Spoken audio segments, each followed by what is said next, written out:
është mesazh I gabuar për mua, nuk është mesazh mbrojtjeje. Pra flasim për strukturën. E lëm Trumpin atje në televizionin e tij, në studion e tij televizive. E heqim. Është një mënyrë për zgjuar Europën. Hajde marrim e zëm se Trump ju smur për një vit. Zhulali thotë është një mënyrë për ta zgjuar Europën. Siç e bëri jam dakord. Në fakt, kjo është një presion, dhe kanë pranuar vetë samiti I vitit kaluar, mos gaboj, e pranuan vetë që Trumpi na zgjoi me këto deklarata. Unë mendoj që është fiks kështu që këto janë deklarata të cilat kanë shërbyer në një mas ose në një mas tjetër për të zgjuar kontinentin ton nga gjumi I mjedisit edhe I deindustrializimit masiv. Siç ka filluar të ndodh fatmirësisht, më vjen mirë për këtë gjë me Gjermaninë. Dhe unë e shoh për këto deklarata I shoh edhe në kuadër të vimësisë deklaratave të tij në fushatën zgjedhore elektorale, kur tjetër gjë a e ka bër as e ka bër, kur ai tha që do të rikthehemi tek prodhimi industrial.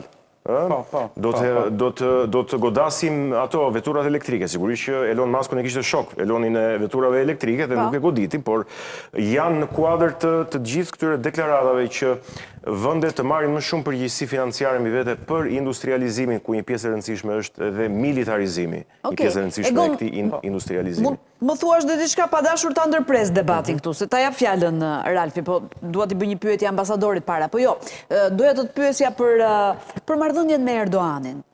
Pra apo fiton Erdoani një rol më të madh në rajon, edhe kjo që e shpjegoi dhe gazetari ynë Xhemaili për ta futur në programin për të shitur F-35 ku Izraeli është kundra. Si ta lexojmë këtë? Kjo është dinamikë shumë interesante. Shikon.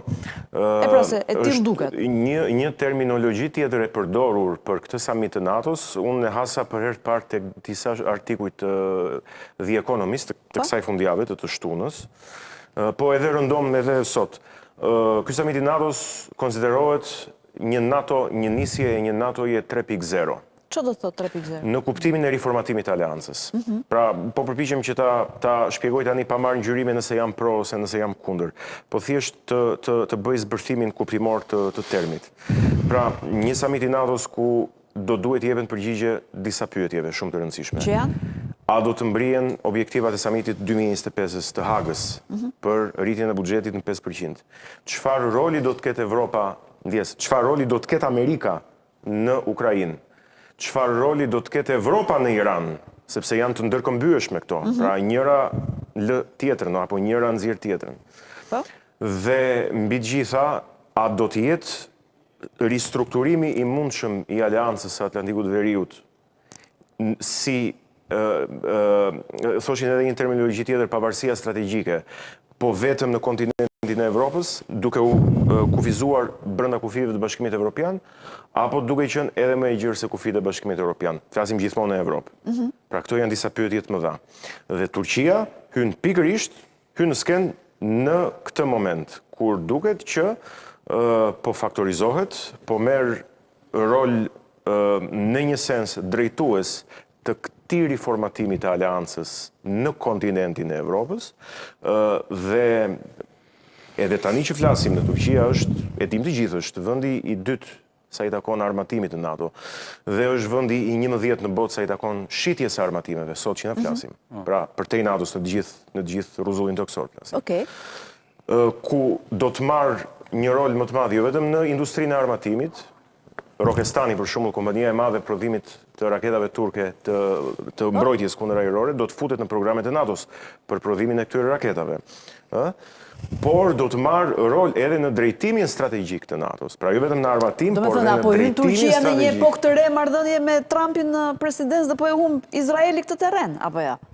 Nëse do ta themi thjesht, po.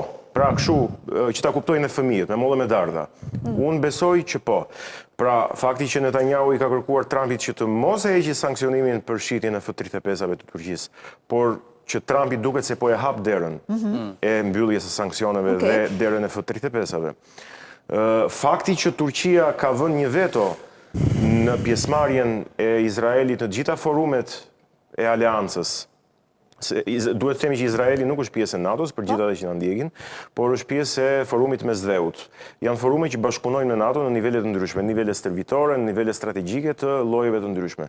Dhe Turqia ka vendosur veto që për shkak të kësaj vetoje Izraeli nuk merr dot pjesë në asnjë formë bashkëpunimi me NATO-n sot që ne flasim. Pra duket që